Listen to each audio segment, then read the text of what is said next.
All right, all right, all right. Welcome back to another episode of the HHC podcast. I'm your host, Jacob Moreno, and I'm here with my wonderful brothers, Chris and Juan. How are you guys doing tonight? Pretty good so far. Yeah, Yeah, it's a second Saturday night in a row hanging out with you guys, talking some Spurs. So it's a different vibe. yeah, for sure, for sure. It's definitely a little bit more. I think I have like a little bit more energy coming into these like pre-recorded Saturdays instead of like the live Mondays. But it's always an interesting take to like come into it at a different time because it definitely feels like it changes up the vibe about how we do our things. Um, but yeah, we come do this podcast normally. We are live every Sunday at 10 a.m. where we do come to you guys on all four platforms of Facebook, Twitch, Twitter, and YouTube. This is technically going to be a pre-recorded episode coming into this Sunday.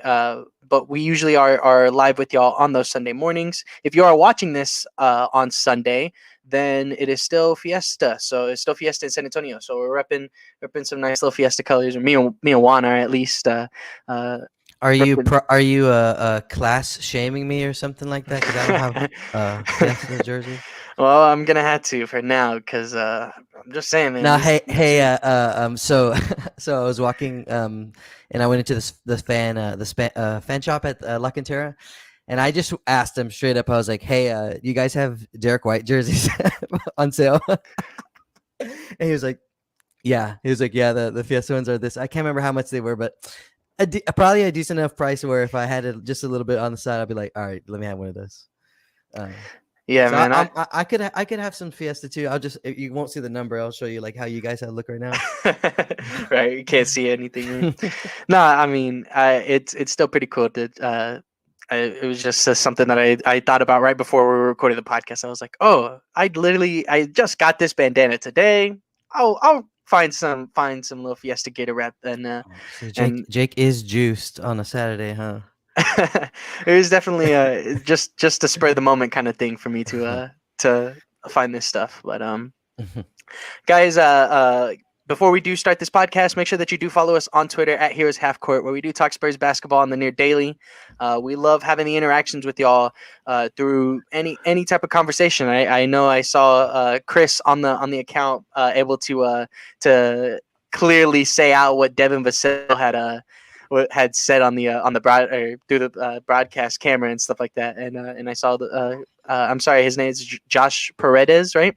If I'm saying that last name right. Believe so. And seeing those kind of interactions are definitely cool. So don't be afraid to reach out. Don't be afraid to talk some Spurs basketball with us. But with that, we had a very solid 2-1 week. I was very impressed by the Spurs this week, but I definitely want to hear what you guys have to say before I get what my feelings are on this week. So Juan, why don't you go ahead and kick us off? Yeah, it was a good week. Winning week is always the best. Like, that's what you look forward to, what you want. Being able to take care of Houston, even though that game got much closer than it should have, and then obviously taking care of Portland, like those were your supposedly like mark them down 2 wins, and you got them. So yeah, pretty good week. Exactly. Chris, what do you have to add on to that? I mean, I feel the same, right? It was a good week for us, but just the idea of I think all of us said 2-1 for the week, right? And then I think most of us said it was a win-loss-win. I can't remember off top. So, yeah, Chris, you and Juan both said 2-1. Josh obviously never says that we're gonna lose a game ever. And I as well said we were going undefeated on the week because I was expecting us to be able to come in and get that win over Memphis. But to specifically talk about that Memphis game, man, I mean, like, I'm upset that we didn't get the win. I didn't get my point. Juan gains a point this week, and we'll get to talk about that a little bit later. But I can't be disappointed in that game at all. I can't be disappointed in that game at all from those guys and how they played. Because it was, I mean, obviously there are moments here and there where you're like, man, like, come on now, San Antonio, pick it up. But even though they didn't have a Ja, you know their record without Ja, and you're expecting us, a team like us, to be just another notch on that. I believe at the time 18-2 record, where we're just going to be like just the next person that falls to this Grizzlies team that has a lot of depth and knows how to play their roles to the T. And for us to be able to not let that be the case, for us to like not let them come out and just have this easy win, I was proud of it, man. I was very proud of it, and I could not be disappointed by the play of most of our guys on that night. Yeah, and it does it. It adds to the feeling of we're all aware of like our goals, right? The play-ins right around the corner, and we're in prime position to get in. Basically with how LA's been playing. Yeah, but exactly. But even though it like I guess what I was trying to say is like it went the way we expected, but when we project like these weeks from week to week, like starting from way at the beginning, we kind of do it with the team operating under the way that we hope that they would operate, which is that they're getting better, that they're learning from their mistakes, that they're starting to have cohesion and like those kind of things. We're always like projecting our wins on those like best case scenario kind of things. And the fact that we're able to say for like 2 or 3 weeks now of like, okay, the week kind of went how we expected. It means that we're starting to have more of a predictability, which is good, because at the beginning of the year, the thing is like, well, which kind of Spurs team is going to show up? I don't know. So I don't know. Maybe we're starting to play like our best basketball right now, which would be great for us. Yeah, if there's definitely somebody that I got to shout out real quick, it's Kelden Johnson, because over the last 5 games, he's been putting up some like crazy stats, putting up a 22.5, 6.6 rebounds, 3.2 assists, all on 50, 40, 87 shooting. So, I mean, or I guess 49% shooting if we want to be that specific. But to me, right there, right at that 50% from the field, and I got to hand it to KJ this week. This week, KJ has did everything that he could do, and the only thing that you wish could have just gotten a little bit more was the one layup. It was the one layup, but I don't think it deters from how good of a stretch Kelden Johnson's been having. It's definitely something that I'm glad to see Kelden's become this much of a polished scorer. Personally, I did not think this was where Kelden Johnson's game was going to be. This was not where I thought it was going to be. I thought we were going to see him be able to add like a little bit more to like his aggressive scoring, to where he's not going to get called for charges all the time. But like the bubble Kelden plus going into like the next season was around like that. Like I thought that's as much as we were going to see from Kelden Johnson, and I wasn't disappointed by it. He was a 29th pick in the draft. He was a steal. He was a guy who was like showing a lot of people that he was a lot better. But I wasn't expecting jumps to what we're seeing now, to seeing him be able to stretch the floor like he is, see him making the right plays, the right passes almost all the time. Like I was expecting. Speaking of avoiding the charge, this last game, man, he had that one like real swift like blow by, just right next to the guy, lays it up. Oh my god! And the guy just stopped to take the contact, right? And he was like, "Nope, I'm by you already." It was quick. Yeah, and I mean, it's like these jumps that I'm seeing from Kelden, and I'm just astounded. I'm astounded to see what we're seeing in year 3 from our young fella, And to me, it's always like those things where it's like, I'm sure so many people were like that when we saw DeJounte Murray right before the ACL, and it was just like that, where you're just seeing jumps from him. You only expect so much, and then he makes this another jump, and you're just like, whoa, what the heck? I was not expecting this from you. This was not what I was supposed to see. Yeah. Well, I'm glad, because when you see teams like Denver, who gets to have Porter Jr. on their squad, like athletes like that, or Aaron Gordon, you know what I mean? It's like we need stuff like that, Mm-hmm. So he brings a lot of like dynamic. 100%, 100%. He's definitely just been the one person that I've been thinking about. Like, man, like I'm trying to give this guy like as much credit as I can to how we're doing things. And I'm glad he got a good look off at the end of that Memphis game, because I was watching it and I made the stupid mistake of just like peeking at my phone for a second, and the Twitter timeline was like, "No, Kelden, no, right?" And so I knew that we were not going to win. Like, just I was mad that I spoiled it for myself. But I thought, I don't know, just based off of what I was reading and like as it was scrolling, I thought he didn't even get a good look. So I was kind of waiting for us to see like, dang. And then I saw the look. And I was like, oh heck no, like never mind. I don't feel bad anymore. Like, you know, we had a shot at it. The same way that he made the one happen in the paint against what is it, Golden State? Like, Yeah. you know, you win some, you lose some. Yeah, exactly. You either get the ball like that go right in the way that you wanted it to, or it like rolled right out the way that it. But it sucked because like he was just down about it. He got up, untucked his jersey, and walked straight down the tunnel. So you feel, you know, you feel bad for him, but you don't feel bad. Like you said, the team played really well. It bothers me still. I mean, I know we're all gonna echo the same sentiment, but like it just bothers me how much Memphis frazzles us, and maybe not mentally, but for sure in terms of how we play basketball.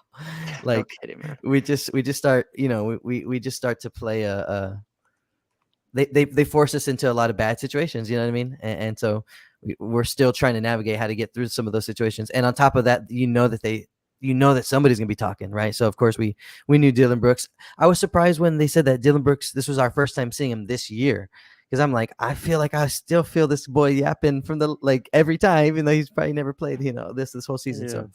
So you know, they got a lot of good stuff going on over there, but it was a good, actually, like a good fun rivalry, like, or not rivalry, but yeah, division like week, you know what I mean, with Memphis and Houston.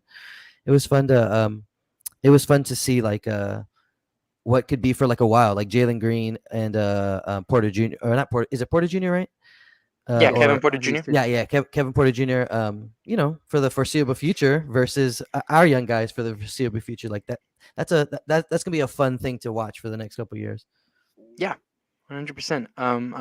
To say what you were talking with that Memphis take, I was definitely like a thing where I was just like, dude, like, why does Dylan Brooks of all people get to become freaking Michael Jordan on the San Antonio floor? Like, I did not like. It was like the most frustrating thing to just see him it's one of those things where you hear them yapping and you're just like, yeah, whatever, DJ will shut you up or whatever, like you're probably gonna miss your next shot, but then he's like yapping and then he like knocked down 2 or 3 straight and I'm like, I don't mind, you know, at the end of the day, you if you're making the shots and you're making the plays, you know, I've seen enough people that done that to me, and they make me mad. But like, you know, you can also see a little bit past it and say like, I can respect it on some level, right? Yeah, 100%. But the one thing that like bugged me was when he reached in kind of in on DJ a little bit and kind of twisted him up. That was the one that I was like, I don't know if you were going for the ball or if you were just trying to make me mad. Speaking of making me mad, man, that the very beginning of the week when Jason Tate, whenever he knocked DJ over, then immediately tried to like help him up, and it was just like a thing of like, I forgot about that one. I was definitely ready to see DJ throw hands, man. I was like, bro, don't mess with us like that. Don't mess with us like that. He like I kind of understood where Tate was coming from. I understood that he was like, you know, like he was stopping the play and then like he was like, hey man, like my bad, like I got you kind of thing. But at the same time for him to like, it felt like he was also being like a little like Jason Tate was being annoyed that DJ didn't want like his help getting up. And it was like, nah, man, you know what you did. You know what you did. You can say sorry, but if he don't want that mess, then don't, you know. Yeah. Don't cry about it. Don't cry about it. And I was just, yeah, I was definitely one of the things in that Houston game where that kind of got me a little riled up. Yeah, so it was an emotional week with these division rivalries, but I'm proud of like just us again, like these are the wins we're supposed to get, yeah, for sure, I guess, but also like there were very clear ways that we needed to try to put away a team like Houston and a team like Portland, and they were able to do those things, right? And you can kind of see people executing their roles. Sean Elliott talking about like, we tried to run this play earlier in the season or something like that, and it didn't work out. And now they're executing with much more conviction, and look at the result. Like we almost got this game winner again.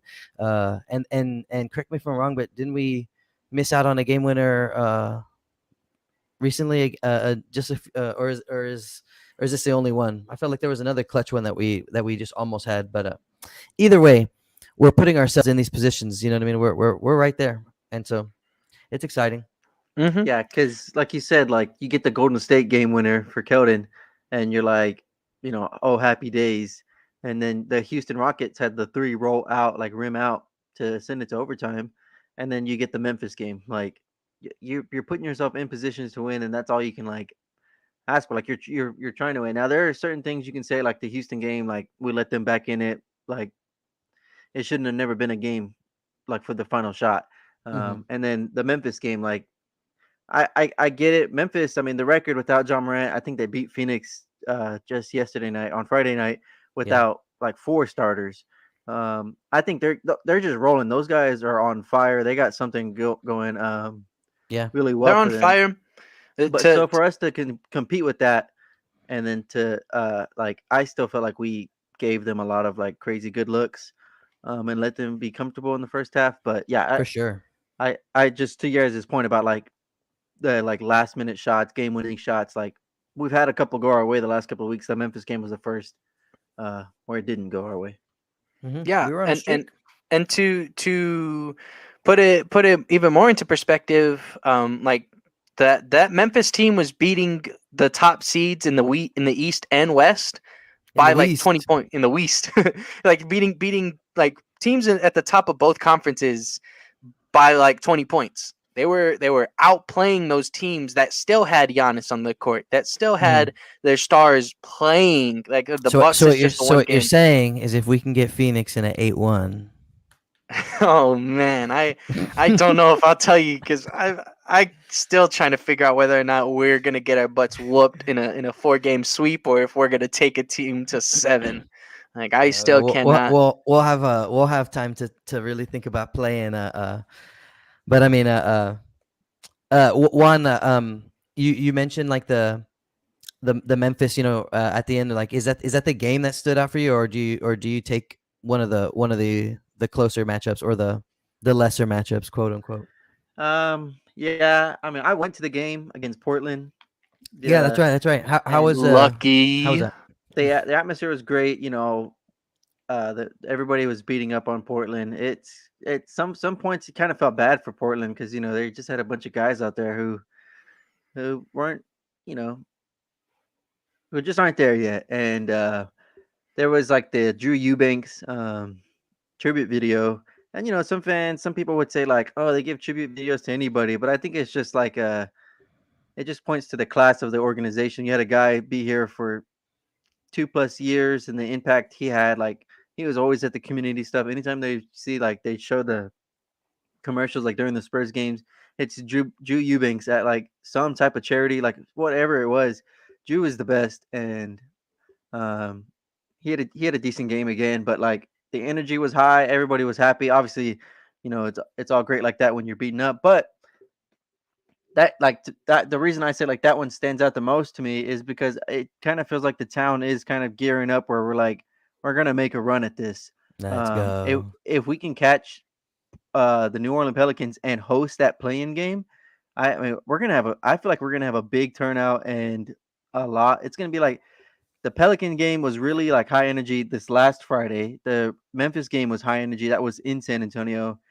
Just like a play-in game against a division rival. I think it's going to be Mm-hmm. like I just feel like, yeah, like the team, the atmosphere, the fans. I think we're all gearing up for this playing game, That's um, awesome. and we're all getting pumped. It was awesome being there and like getting like a Devin dunk, a Lonnie dunk. Primo got a nice dunk in. Like Primo, everybody, my eh, God, Primo. everybody was getting there. So it was that's what stands out to me. It's just because it was a good, like, uplifting performance. Get the fans, like, have a good day. Um, that stands out to me. Yeah, that's nice. and, Yeah. and I was thinking what you were saying about hosting the play-in. I was thinking about that because the other day the Lakers played the Pelicans, right? So I was just thinking, okay, if, in this matchup, who am I rooting for to win this game? If LA wins, the race between them becomes a little closer, uh, does that matter to us? Or if they win, if the Pelicans win, they start to really create some separation from LA, which means if we can just keep separation from LA, we kind of lock in us versus them. And then I was thinking, well, okay, that's a division matchup. We played them close the other day. What if we can host it? Oh, okay. Like, so, that I was kind of thinking the same thing. Like, how can we get to the top of that situation? We needed the Lakers to beat them both times, and they failed.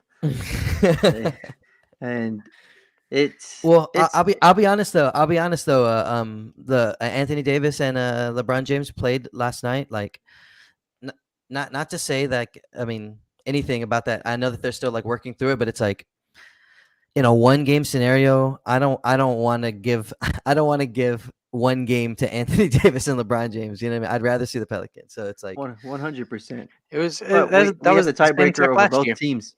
Yeah, exactly. Like we're in a good position against either one of them, but at the same time, in a winner take all, I would rather see a division matchup between a team that their skill level is not, they're not at full strength because they don't have Zion, but they're at a respectable level to where it's like you got to come ready to beat them, but we feel like we can do it. You know what I mean? So like I would rather see that, whatever that is going to be, whether that's a win or a loss. I'd rather see that. You know what I mean? I don't need to see Anthony Davis redemption or LeBron James or whatever. Like, I don't need none of that. Yeah. I agree. I don't want to see LeBron in a 1 game, especially like the scoring numbers and the things he's been putting up. Like, and to your point, Anthony Davis coming back. Yeah, I mean, it's definitely one of those things where it feels like it's this is our prime position to be able to fight that Pelicans team, and then whoever the 7th or 8th seed would be, I think definitely it would probably be the Clippers, right? I believe they're the 8th seed right now, and like it's the same thing, but at the same time, I like if Paul George gets his legs under him, like within these next couple of weeks, that's another scary game. That's another scary game where I don't want to see Paul George in a 1-game scenario either. No, like, but again, it's just the same thing of like you feel like it's attainable because there's a reason that they're not a top 5 seed because they're not at full strength. Same thing, Yeah. You know what I mean? So it's like we have to try to take advantage of that. Exactly. Whereas even though the Lakers wouldn't be at full strength, they would still have their people on the field. So you still have to take account for them. You know what I mean? Whereas you don't have to account for Zion at all. He's not playing. You know what I'm saying? Like, so probably wouldn't have to account for Kawhi at all in the Clippers game. Exactly. That's what I'm saying. So it's, you just feel better about those matchups. And I mean, shoot, imagine if we are responsible for stopping both LAs from, having a good year. That would be nice. That would be a nice little swing. And then you let the chips fall when it comes to draft or whatever. OKC would be thanking us, man.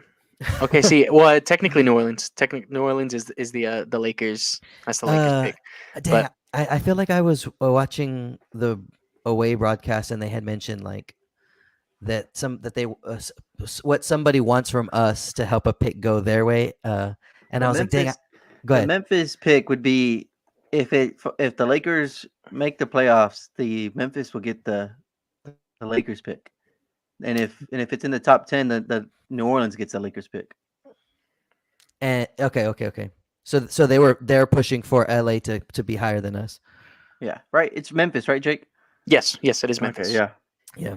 And yeah, I remember seeing that on the broadcast. But before we start going into next week's games, I kind of wanted to just say this little thing that happened on Twitter whenever Juan was at the game, because Juan likes to tweet out at me and a fellow friend, PJ, about like just him being at the games and asking like where we're at. And it was one of those things where like when I saw that he was there and we were already killing the Blazers, I was like, bro, what am I cursed or something? Like I'm just cursed because I go to the Pelicans game with him and we get killed, but he goes to the Blazers game and I don't go, and he gets to see Kelden dunk, he gets to see Devin dunk, Josh dunk, he gets to see all these crazy freaking dunks, Lonnie and one dunk, like all these nasty crazy plays, and San Antonio just being on fire, not letting Portland get a touch on them. I know these really are like the perfect games because they are what would normally be like throwaway games for some teams, not for us.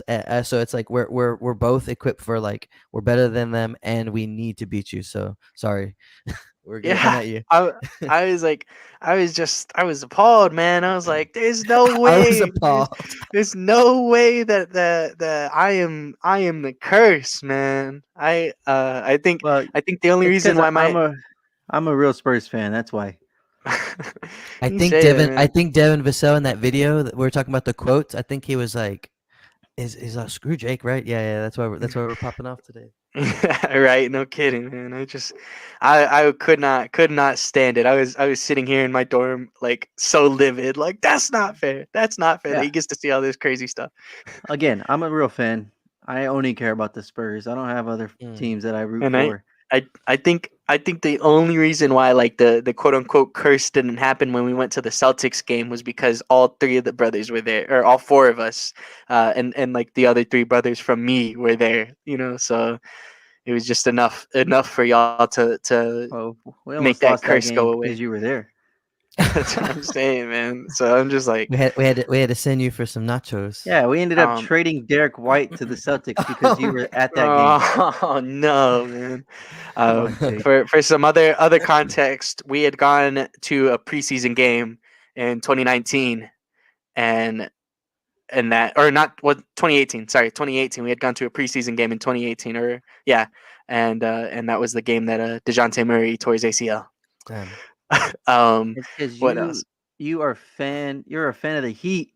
You're not even a fan of the Spurs, and then you claim to be, and you bring bad Bad juju. vibes to my arena, man. Yeah, man. I don't And know, I say man. I was at the game, and your guy Devin Vassell has a career high, 22 points again.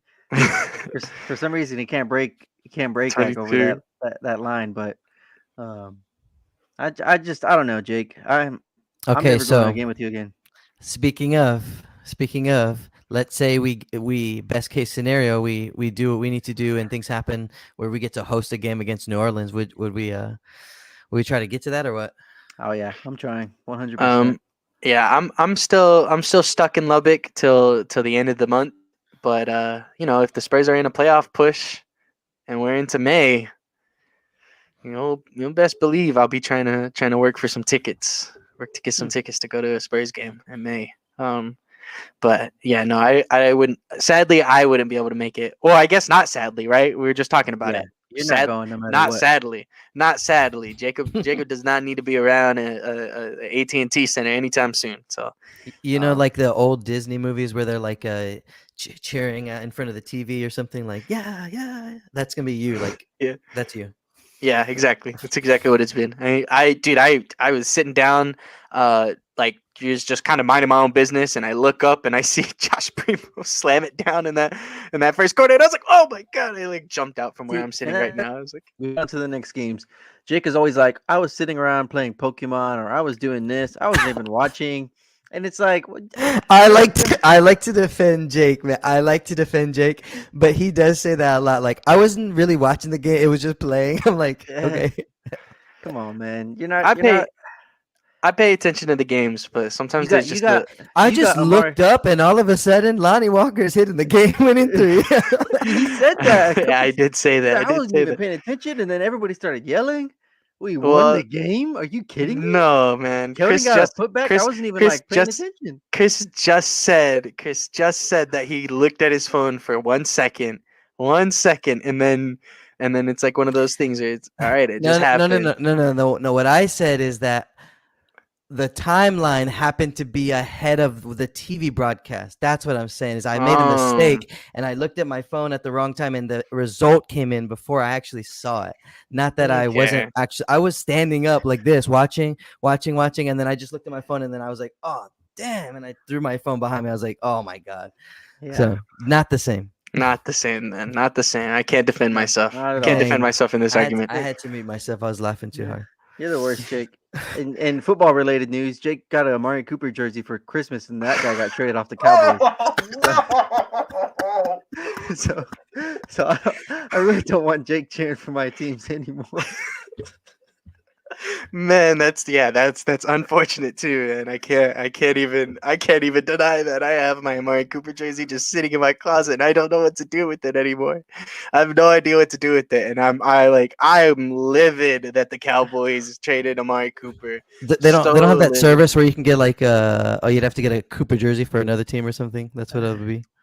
I don't know, man. And either way, I got that jersey in December. It's been already months away from that now, and the other thing, like I mean, just like not to get too crazy into it, but like I can't really cheer for the Browns. I can't cheer for the Browns with some QB accusations, and so I mean, like I can't be a Browns fan for Coop. Like it's just nope. It's whatever, man.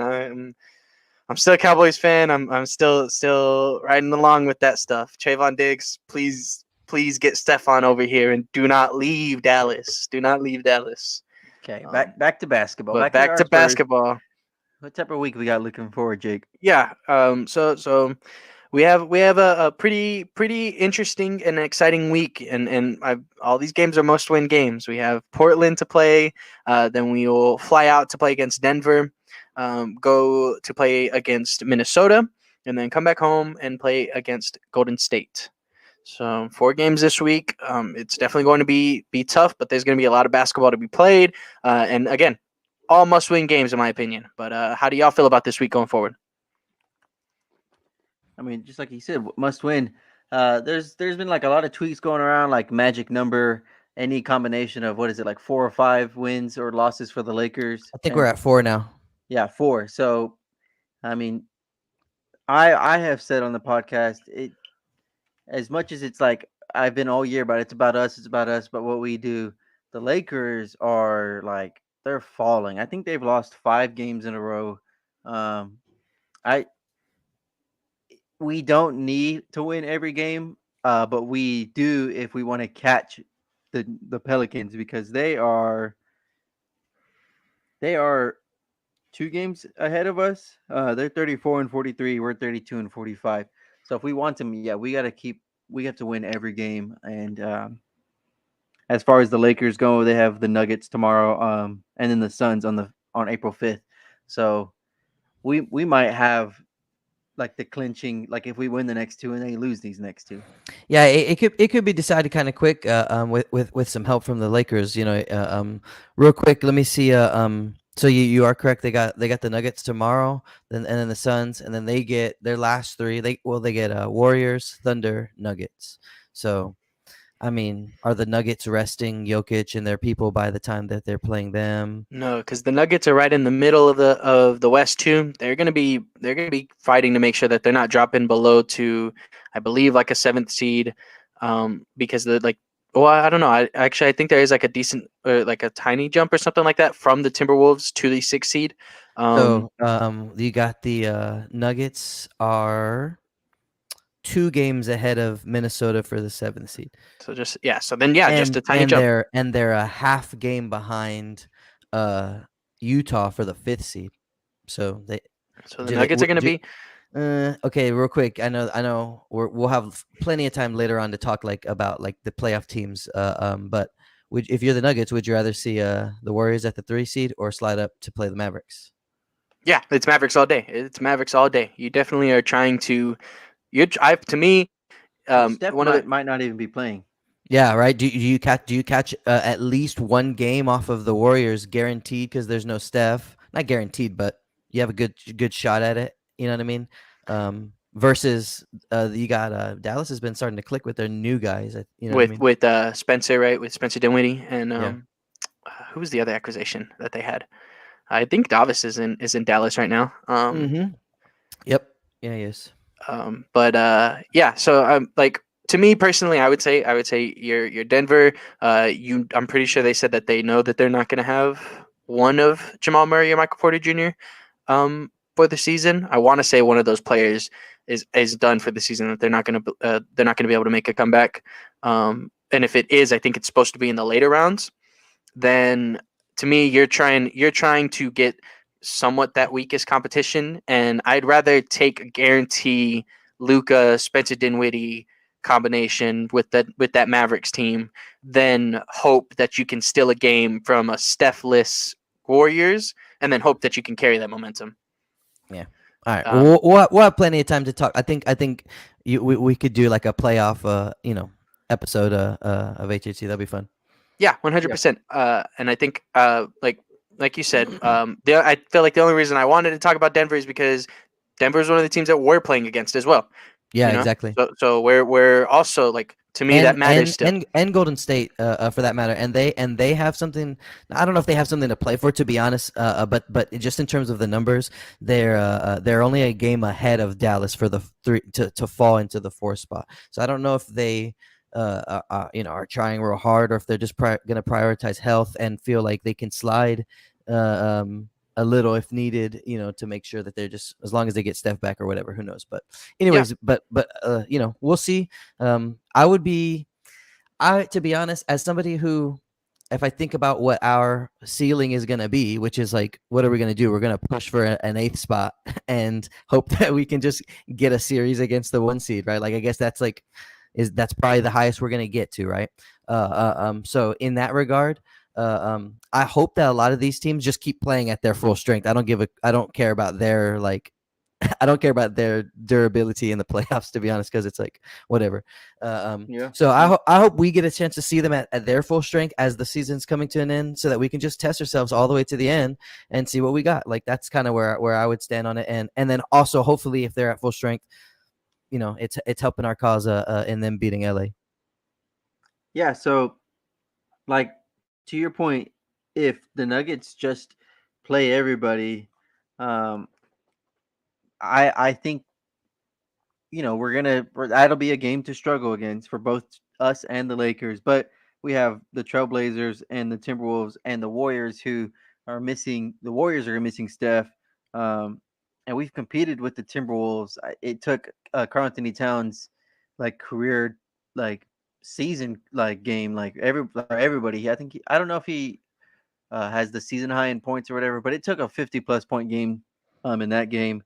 Yeah. And then I just think at this point, if everybody just plays whatever, down the stretch we have 5 remaining games, 2-3, 3-2 is what we're looking at, and with an obvious pickup against Portland, and so it looks rough, honestly, with an objective aspect to it, because like Chris's point earlier, we always want, we hope for the best when it comes to predicting on the week or whatever. But if everybody's still jockeying for position and playoff spots, then the Nuggets they look at us and they go, that's a game we need to win. The Timberwolves go, that's a game we need to win. And yeah, for sure. Yeah, we are the lesser matchup to them. So when you look at all of them besides Portland, they're all, the Nuggets at 46 wins, the Warriors at 48, and the Mavericks at 48. They're all looking at us saying what can we do to get home court advantage? And I think Utah's falling, or they've been streaking. I got a notification. This is pre-recorded. I haven't checked the score, but it said Utah blows another 20 lead, and I think that's to Golden State tonight on Saturday. So I think all the teams jockeying for position, we might get lucky with a rest day for the Mavericks on the last game of the year. But I think we definitely have to win the Portland game. But the next Saturday, it's going to be that got bumped to NBA TV. I don't know how much of national television that is, but if they're still missing Steph, we saw how close and competitive that game a couple weeks ago against Draymond and Klay Thompson, and Jordan Poole's been having some career nights. But that's the game that I would like for us to get. It's at home. So real quick, just to kind of speak to what you were just saying about Jordan Poole and them. Golden State outscored them 20-. So they outscored them by 10 in the 4th quarter to get a 4-point victory over Utah. Wow. So and it was you get 36 from Klay Thompson and 31 from Jordan Poole. So that's who led their push. And then on the other side, you get 26 from Mike Conley and 26 from Donovan Mitchell. next guy up was Bojan Bogdanovic with 17. So, yeah, I think Utah has been playing or losing a lot of games recently, if I recall. Yeah, you definitely. I'm glad that you mentioned future Spur Donovan Mitchell. Um, No, no, I'm You not you would necessarily even. you wouldn't want that one? no, I don't think he's the guy. He's I just I was at a against Utah game a couple years back. LaMarcus had a drop 45, and Donovan Mitchell was bad all game. And to his credit, or he was chucking shots all game. And to his credit, he hit like 2 or 3 threes like in a row and gave us like a scare. And um, that was when I was like, oh my gosh, like this Donovan Mitchell guy might be for real. But at the end of the day, he's just a shot chucker. Like he just throws up everything. And I Yeah, but don't what if you got a guy like DJ? Like, here you go. well, I Well, don't he does want a have a guy guy like just that. throwing He's up got Mike shots. Conley. Mike, It's the system. It's the system. Mike Conley is nowhere near as aggressive at his age right now, and Oh yeah, but as a guy like DJ. to me, it's the system that's what's making it happen like that. Like it's how Quinn Snyder does not necessarily let other people like have creation in the offense other than Donovan Mitchell. He's a ball hog. He like that's my whole point. He He always has has the the ball. yeah. He always Yeah, has the ball in his hand, and he has to do that to be effective. And if that's what you're throwing next to DJ, then I'm not a but if fan. you look at Utah's team, the only other person that has shot creation is Mike Conley and Jordan Clarkson. And Jordan Clarkson's a very streaky six man. So it's just it's that thing of like they have no defense other than Rudy Gobert, but then they have no offense other than Donovan Mitchell. Like they have guys who can kind of do mid, who can do both a little bit, but nobody who specializes in anything. Because I mean, like even like I mean, Rudy, like they've had guys over the years, and I don't know. This doesn't need to be a Utah discussion. It's just that True. they are falling. They are tied with the Nuggets at 46 and 32. So it just feels like every team we're going against this week is going to be playing for position. Yeah. Uh, the I'm Lakers. glad, to be honest. I think that, like I said earlier, I think we're just starting to play a little bit at the right time. You know what I mean? I don't want to say peak, but just we're just playing well in a season of ups and downs. We're on an upswing right now, which is Well, yeah, and to that point, like when they needed it the most, they had that 4-0 road trip, and it was essential. Now, we got help for the Lakers losing, but like it was very like yeah, if your team tanky, it's like that's the worst thing that could have happened was our guys finally started winning, but like they showed grit. They won the yeah. games when they needed to, and they lost to a Memphis team that is rolling right now. I think like so at 4 out of 5 out of the last 6 games, like yeah, I think we're playing Yeah. some of our best ball. And yeah, you're beating up on bad teams, but you're beating them up. Yeah, and you know, hopefully, if you do the things that you need to do, then eventually, the Memphis game becomes like a blip in just a lot of good things that you're doing. You know what I mean? So it felt good to be like, oh, good, they're on a roll. Well, we're kind of on a roll too. So it's just gonna be two good like teams that are in their groove, and let's see what happens. So like those are the matchups that we want our guys to be in. You know what I mean? So it was good. 100%.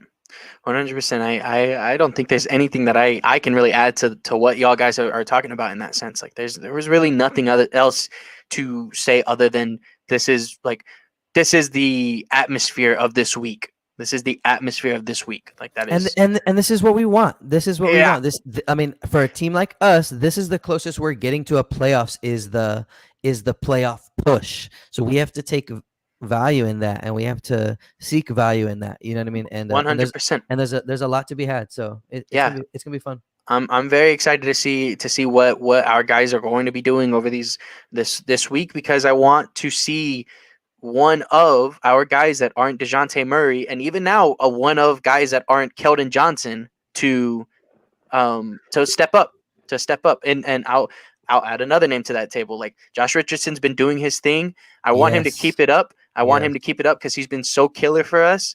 So like all three of those guys have been putting out their numbers and putting in all this stuff to make sure that our team is trying to compete.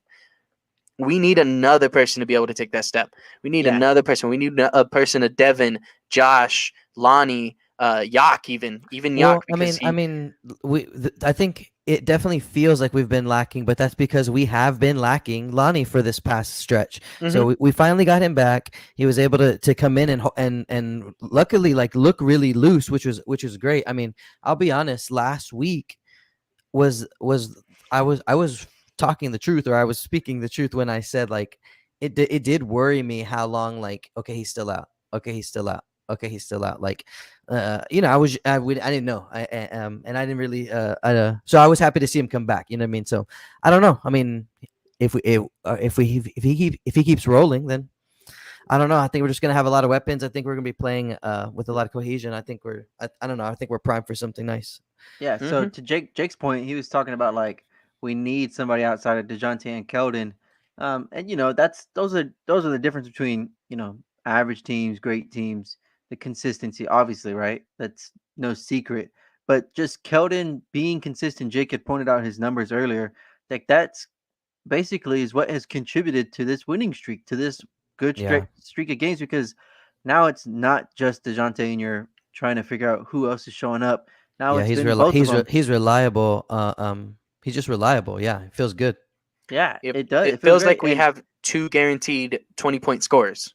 And then somebody else can show up whenever they can, whatever they do. do. And speaking of Josh Richardson, like that would be like you're feeling that even though he hasn't been with us for very long, you just feel very comfortable in relying on him too. Like because he brings the veteran status to that the play that he's showing us, the production he's bringing. You know what I mean? Like he just looks very calm. He looks very in his element. So it's like, yeah, let's go.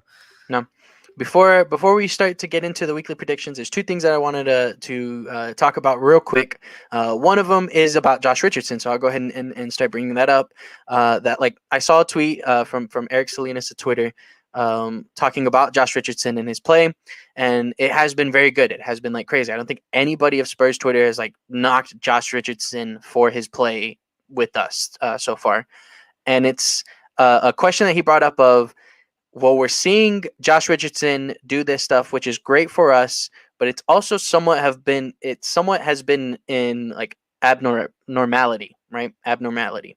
It hasn't been the case for that for the last like 3 years, really, when in his time with Dallas, in his time with Philly, in his time with Boston. He has not played this good since he was in Miami.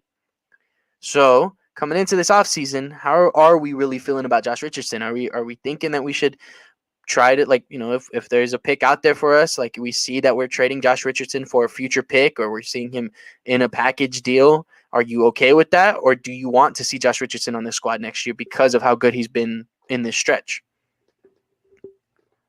I would say keep him. I mean, if he's under contract for next year, then yeah, just that's your okay. Let's see if what happened last year is legit, and then if not, well, now you can move on from him. You can make a trade. You could do whatever you want. If he is the guy that you enjoy, like the stuff he can do on the court for your team, the way he fits, then yeah, then you can re-sign him. I think we're in a great spot with him as far as his contract. Yeah. To, I guess, like counterpoint that, to play the devil's advocate, I think the point that's that Mr. Eric was saying from Twitter is that like we're kind of, if we're selling him, if we're trading him in that offseason, in this next offseason, it's because we're selling him high, because we're like, look at what we were able to do with him, look at what we were able to kind of get him to do, and he still got it. Now, from a point of view of like, could I see a timeline where the Spurs do that? I guess kind of, but I wouldn't really like that or prefer that. Right. Especially if like he was included in the Derek White. And I know you're looking probably for the pick, but you gave up a lot, right? And he's given you a lot to kind of fill those voids. So it's like you got the pick, and you're getting a lot of the production that we were hoping that Derek White could bring. We're getting from Richardson, right? So that on top of the contract, on top of how much he's felt really comfortable and like a good fit. Yeah, I think you keep him around. You hopefully try to build on that relationship and see like, hey, what can we do to get you on a good team friendly, maybe like multiple year deal. I don't know how old he is, but I mean, you know what I mean, put him on a good contract to where it's good for both people. You can have a stable place here, and keep building where you can see we're on the rise, or you know, later on we can make that assessment, you know what I mean? But Yeah. I would love to have him around. 100%, and I am in full agreement. I think I'd love to see Josh Richardson still be on this team next year. It was just an interesting point that I wanted to talk about because he's not necessarily part of the young core, and it can be something like, you know, if we are trading him right now to be able to get a high, like a 15 and up value pick, rather than, let's just say we keep him on the team next year and the value does drop and you're not getting that high of a pick. And I'm not saying that that's what I would want, but that was just an interesting thing that I was coming across. Like I said, I can see a timeline where something like that happens because stuff like that happens. You know what I mean? But I wouldn't hope for it. Yeah, me either. But the other thing that I wanted to bring to the point was that it was as of today, Saturday technically, but yesterday, if you're watching this, Romeo Langford was put off of the injury report, so he is available. He is available for this Portland game, and to me, kind of like how Juan was saying with like just like the atmosphere and all these teams are going to be fighting for playoff push. So we're probably playing our regular guys on those games. To me, this Portland game is the last game that we can do, not letting DJ play as much, not letting KJ play as much, not letting Yak play as much, mainly on the sense of DJ and the rest of our guard play.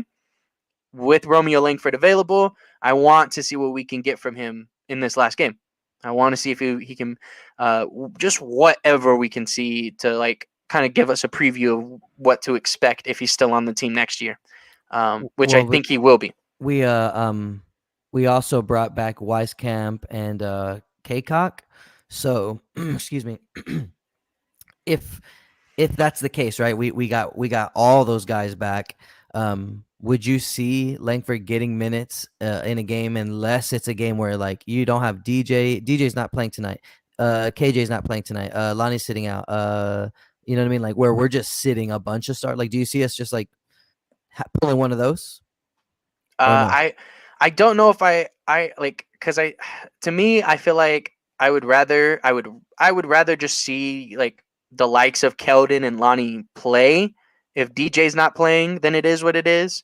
If we're seeing one, maybe two guys out, then that's not too bad. But I think I'd rather just see them start the game off and then kind of control the game, make sure that like whatever it is to like get us this lead. I would just say I agree. I think that's what we're gonna do, right? I don't think we're gonna like have a game where we sit most of our guys, but I don't, because of that, I don't know if we're gonna get down into the depths of our roster like that. That's not happening this week outside of Portland. Yeah. Outside of Portland. Well, but yeah, so maybe he'll get some time. Yeah, and that's all I'm hoping for. I'm hoping that like I'm just pointing it out that this is like our last chance to be able to see it. Yeah, for sure. Yeah, you're right. And I want to see it. I want to be able to see Romeo Langford be able to go out there and just kind of show the team, show us as fans, show everybody. I don't see why he can't take like those Joe Weiskamp minutes, or if they're gonna, for whatever reason, put Keita Bates out there, just like I don't see why he can take any of those minutes just for spot minutes, just to get a little bit of run. He's not, even if he's terrible, like is he worse than Joe airballing threes and not? Yeah, I think to be honest, like to that point, like I do think Zach Collins and like Jock Landale have been taking more of those our big man minutes. So I think like Keita Bates, he would have a shot to kind of take maybe some of minutes that you would give to Keita Bates. You know what I mean? Mm-hmm. But yeah, I think Portland is the biggest chance of him getting some decent run time. It'd have been perfect for him on Friday night, because most of the game was a blowout, and that would have been a perfect time for him to just play the whole second half. But yeah. Well, yeah, and you know what? That's a pretty obvious thing that I missed is like, well, if we just take care of business against Portland, we could see them if all of our starters don't have to play for the fourth quarter or something. Mm-hmm. So, and that's exactly what I'm hoping for. I'm hoping that we'll be able to take care of business against Portland so that I can see the runtime for Romeo Langford. He's pretty much that one guy for this one specific game. And I'm like, please, I just want to see some PT for him. But guys, how are we feeling on the week? We're playing against Portland, then Denver, Minnesota, and closing it out against Golden State. How are y'all feeling on the week in terms of our weekly predictions? Juan, I'll let you. Yeah, I'm gonna say 2-2. 2-2. Yeah, I'm just a little worried about like consistency. It's like we've had a decent stretch. I think we'll roll right into Portland and take them out. But like the Nuggets and the Timberwolves, like I don't know how to get a feel on them of how we played against them. I feel like we haven't played Denver in a long time, and I've seen like Jokic's Twitter, like his stats on Twitter, and I think that's a loss against Denver, and then I think the Minnesota game will be rough. But for some reason, I just have this feeling that next Saturday, if it's like televised and there's a different feel in the arena, I feel like our guys are going to be pumped and ready for that game. And so that's kind of how I'm feeling. I'm hoping we can beat Minnesota.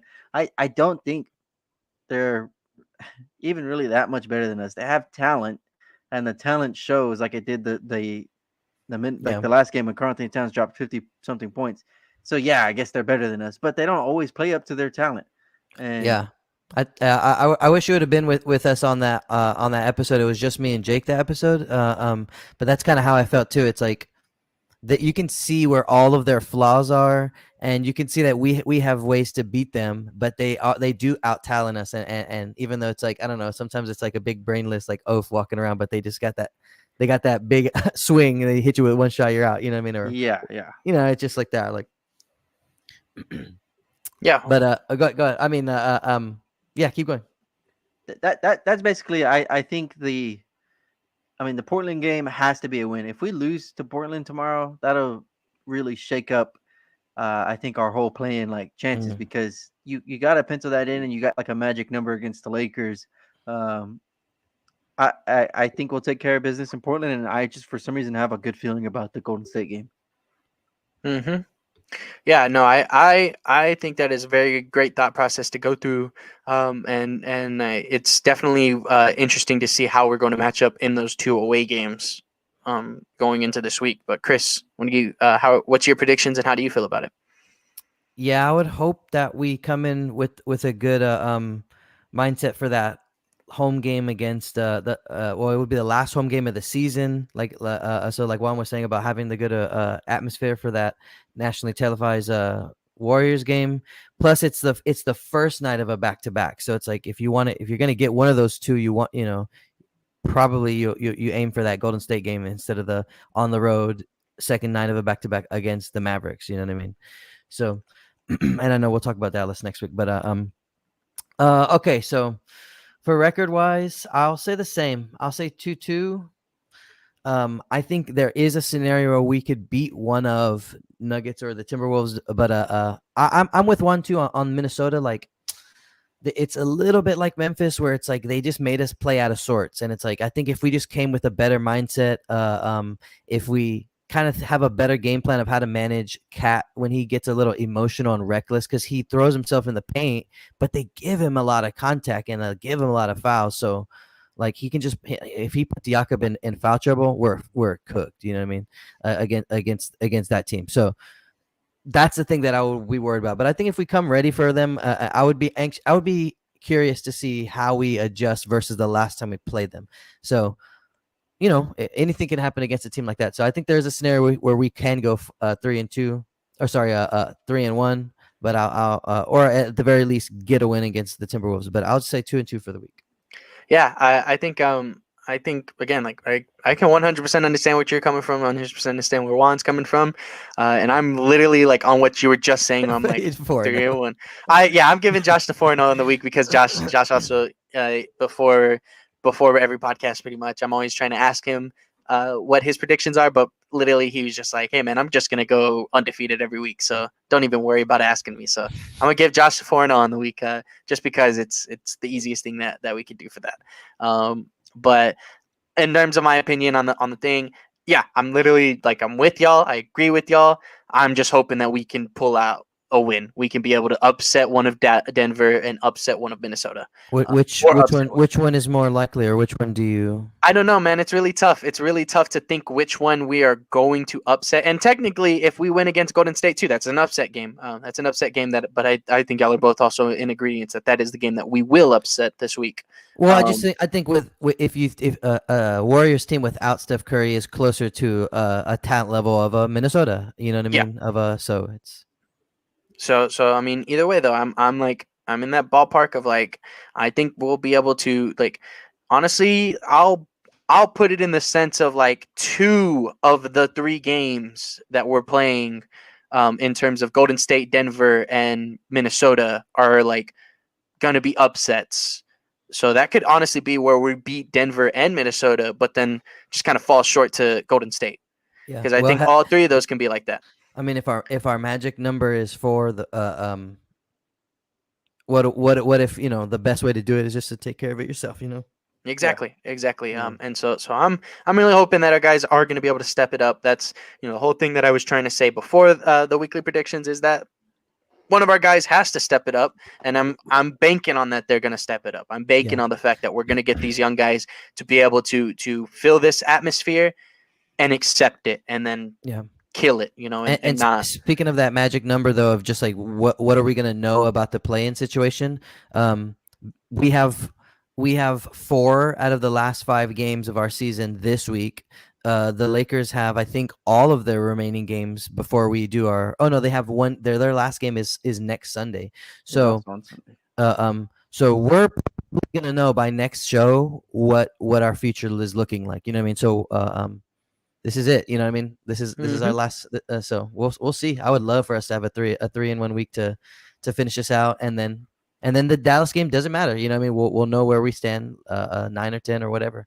Yeah, and then to that point, the play-in games are April 12th through the 15th, so it'll be that week. Yeah, that next week, like right away. And like if you already know like you're going against New Orleans on like by that Sunday, by the April 10th, then yeah, that'll mean a whole lot more than really playing it down to the wire. I think for some reason I'm not even like hating on the Lakers. It's just they got the Suns and the Nuggets like these first 2 games.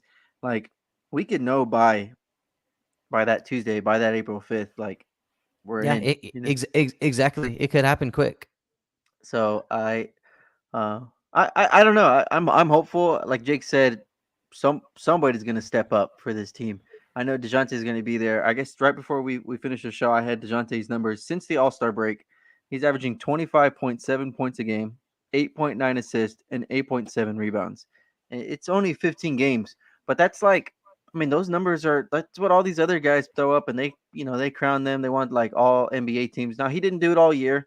I think he's gotten better. His free throw attempts have gotten up because he's attacked the rim with more confidence, and stuff like that. His 3-point shooting over the last couple of or stretch of games has been up, but like DeJounte's gonna be there. He's got like a type of dog it mentality. He's that guy, and I don't know how many people remember the playing game last year where Memphis kind of just was like all over us, and DeMar struggled, DeJounte struggled, everybody was struggling. I just don't see it coming down to something like that. It's not going to be like you're out of sorts struggling. I think it's going to be if you're missing shots, you're missing shots. But I think these guys have like a different feel to them this year, that's the point, right? That's why you grow. That's why you compete and you push for this, because you got to get through this phase. Yeah. And even during this win streak, like right now, our biggest thing is just like we don't start playing the right way until about the third quarter. It just takes us time they're young, so that it takes them time to kind of rev it up, you know what I mean? And so the focus starts to creep in earlier and earlier in the game, and we put ourselves in more of these matchups. So, man, I'm just overall excited for kind of like what Juan was saying, like him saying like it feels like the city is gearing up for it. Like this is gonna be good. It's gonna be fun. 100%. I'm very excited for this week of Spurs basketball. To update y'all on the scores, both Juan and Chris, like I said before, had gone 2-1. I think this does crown Juan the winner of the thing. I'm sure there was probably Mathematically like speaking.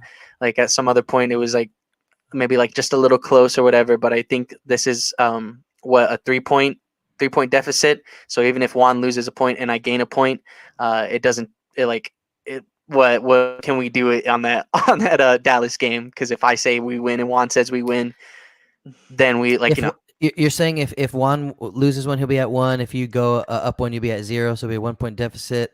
Maybe you can have some wagers. You have to you'd have to pony up because you're coming from behind. I don't see Juan doing any wages or anything like that. But either way, I think the deficit's just out of reach for me to get it going.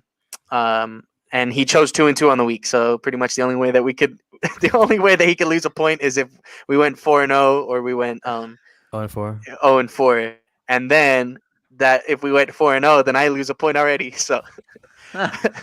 So Okay. it's pretty much a done deal that Juan gets crowned champion for the Here's in a Half Court weekly prediction, which it's been fun to keep track of this stuff. It's been cool to do just a little bit something different. I definitely think we'll be working over the off season to figure out what we can add to this to be able to make it a little bit more engaging and have another factor to it that'll make it a lot better. I think Juan was kind of talking about either Juan or someone else bringing up like an over under type of bet. If we're thinking like guys are going to do this and do not and or guys aren't going to be able to do this for the week, to be able to like add just a little bit more things to it. See if like even though Josh is always going to go undefeated, maybe because of his player predictions, he actually gets to keep up with us on the scoreboards. So it'll definitely be something to look out for coming into the next year and into the next season. So I just kind of wanted to bring that up and kind of give a little bit of light to the fact that we were trying to do something a little bit different, and we would definitely love to hear from y'all if y'all have any suggestions on ways to be able to make it a little bit more engaging and a little bit more exciting for Spurs basketball. But guys, do y'all have any last words before we wrap up the podcast? Just you know what I wanted to say real quick. This is a podcast that we do like as brothers, right? And one of the biggest things that we did it for is just because it's a time that we get to kind of sit and hang out with each other and just be in each other's company. And so I wanted to shout out. We had Tyus Jones and Trey Jones, brother, sibling matchup this past couple days or whatever. But they did like their joint donation to their to the Thrivewell Cancer Foundation, right? So I don't know, just wanted to highlight it. It was cool to see. Even though Memphis gives us the fits, you know what I mean, and it frustrates me when I play them. He's the one guy on the roster that like you can't really hate yet. You know what I mean? He's your guy's older brother. He played well. I was mad watching him just shoot so well from the 3, and we just kept giving him shots all night. You're joking around like hoping like, all right, man, you better take your little brother out there and teach him some stuff over this summer break because we need Trey to start shooting. But he hasn't done anything to make me hate him yet. But I am a younger brother like you guys to our older brother. So if he slips up a little bit, I might have to start hating on Tyus Jones too. So Yeah, not yet though. We like him still. So anyways, just wanted to shout him out. 100%. Juan, do you have any things to add on? go Spurs, go! I mean, this is fun. This is what it's all about. Going to the game. It's there's still so many people that really enjoy going to the games and like cheering our guys on, and they're awesome. They're all young. I was kind of sitting behind our bench. I'm up. I wasn't like courtside or anything, but they called a timeout, and Kelden's coming back towards the bench, and he is doing his things where he's just yelling, and screaming, and it's like you could hear him, and his energy is just infectious. These guys love to play. They love to play with each other. It's awesome. I love watching the Spurs. I love these guys. Yeah, I don't think there's anything else other than love that we got for these guys. There's nothing that'll make us really like despise these guys for what they do on the court and stuff. They all have like this killer mentality to want to be better, and there's nothing that really like makes us feel like we're rooting for the wrong guys, you know. Yeah. So We were blessed with a lot of high character guys for a long time, and so I think San Antonio still sees the value in it, and it's great that that part of it is kind of been there for a while now. For the past couple of years, we've seen that part of it, and now we're starting to see a little bit more of the fruits of their labor on the basketball court. So it's an exciting time. Feel good for those guys. And you exactly. know, and sorry, it's kind of crazy that nobody's mentioned this all podcast, but congratulations to Manu Ginobili for officially Yes, being yes. inducted into the Hall of Fame. That another guy just love to watch him play. I went to a game with Chris a couple years back. Old man Ginobili, driving straight down the middle, boomed on Sacramento, and like just the energy, like you get goosebumps. I got goosebumps for watching him. Chris is running up and down the stands. It was I can awesome. believe that. I can believe that. So it was, it was sweet getting to see like the recognition for Ginobili on like social media, his highlights, and people going like, "Oh wow, didn't know Ginobili could pass like that, or could do stuff like that." And it's Yeah, just like, I did watch my handful of highlight reels this past couple of days. yeah, 100%. Shout out Gino. Shout out Gino. He's definitely been a somebody that I like very much looked up to, growing up and trying to be a lefty shooter, trying to Yeah. like see Heck yeah. what he brought to the table as a lefty. And it's definitely one of those things where you might not think it's that big of a deal, but it is. It is definitely something that like a left-handed ball player is a lot different from the characteristics of a right-handed ball player. Yeah, And for sure. He was one of the guys who would make me go have the motivation to just get outside and go play basketball. You know what I mean? mhm. And you guys were little tiny kids, little babies, but and me too. You know what am I saying? But I just takes me back all the way to being on that Martindale curb and trying to do my baseline left-handed dunks. We bring the rim all the way down and just try to underneath jam it. Trying to Euro step, don't even really know what it's called, but it's like I know if I jerk my leg this way and then I'm like way over here now, like all right, I got 2 steps to try to make this happen. Like all right, let's try. 100%, 100%. Gino's definitely blessed as Spurs fans that we had a guy like Gino to touch the floor for our organization and Yeah. impact the way that the game is played by through the Spurs. Yeah. and still to this day, the impact he has on them. Yeah, for Exactly. sure. Tom Petrini had a great in exchange. He got to ask him a question in their press and got a good response from him about like being a young guy and having to have a coach like Pop, and how did that help you? And now that you're mentoring these young guys, so if you haven't seen that, check it out because it's a good little. I think it's like a minute and a half of him talking. Mm-hmm. I'll say real quick, just like my favorite Gino moment, and if y'all want to add on to it, then we can. We kind of have talked about this before, but I just anytime I think about Gino, all I can ever think about is the block 2017 when he keeps James Harden from being able to even take that three to try to get that winner over us. And it'll always be one of those moments for me because I didn't get to watch Gino in his prime. I didn't even really experience too much in 2014. I was still young, trying to learn the game of basketball when we won. So Hey, that's the beauty of Ginobili is his prime was till the day he retired. He made winning plays every time he was on the court. Exactly. And so to see that live, and see him make that winning play on TV and just like while I'm like at least had a way better understanding of basketball than before, like it was just it's always a moment that will hold dear to me because it's like, yeah, that guy did that. That guy impacted basketball and he did that right now. So Yeah. it's always great seeing that stuff live. But do y'all have any special Gino moments to y'all like that? You want to go on? Yeah, sure. I mean, obviously, like every time Ginobili owns the court, he made like spectacular plays. But to your point, Jake, I was watching the 2014 finals live.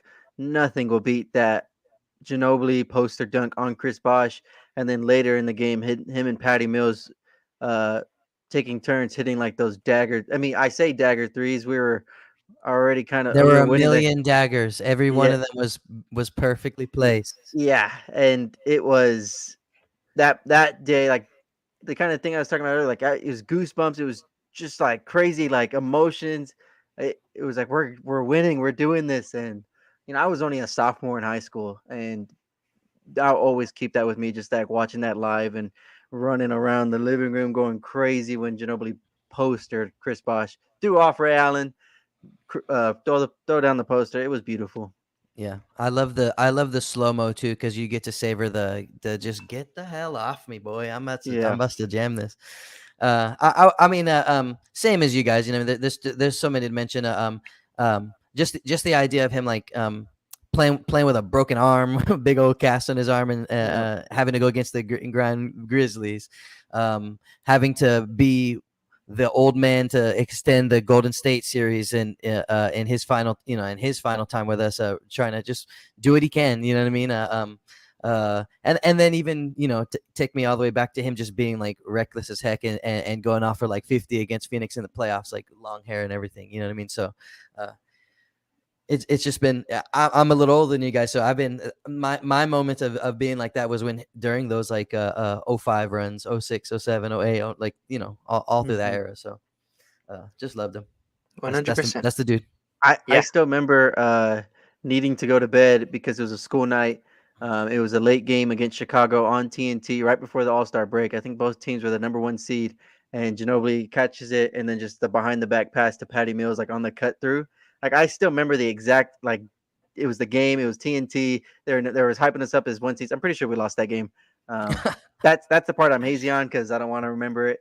But that's just the little things like that where it's every game he did some type of crazy pass, but he made it look so effortless, and it was just like, yeah. like this. Yeah. He made me want to do that. So if you can imagine the prime of Tim Duncan offense where everything runs through him, right? And you got a really hammering on Tony Parker to be a leader, right? And a point guard and run the offense with these high power people. And then you get this freaking guy just running through it all, right? So it was nuts. But at the same time, like, or even just like, on the downside of that, when you get to the 2013 finals and he doesn't play so well, and he put a lot of it on himself and said, I did not play well. I need to be better. You know what I mean? So like, as much as you wanted, he earned the leash that he was given, you know what I mean? Because you knew that he could bounce back from those mistakes because he was going to put the time in, or he had the drive to, 100%. 100%.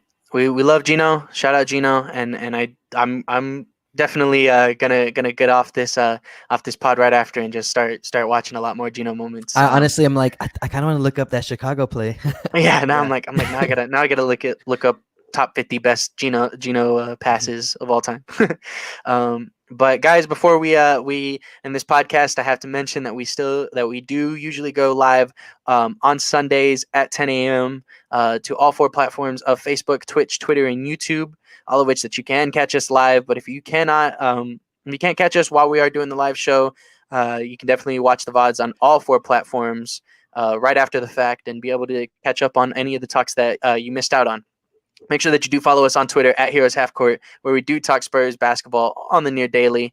And we love having the interaction with the Spurs Twitterverse. We love being able to talk to y'all and having the conversations, whether that's just debates about Spurs players now, debates about Spurs players then, or even, contemplating not contemplating, but complimenting the players of old, and appreciating all that stuff, So don't be afraid to reach out. Don't be afraid to talk to us on Twitter.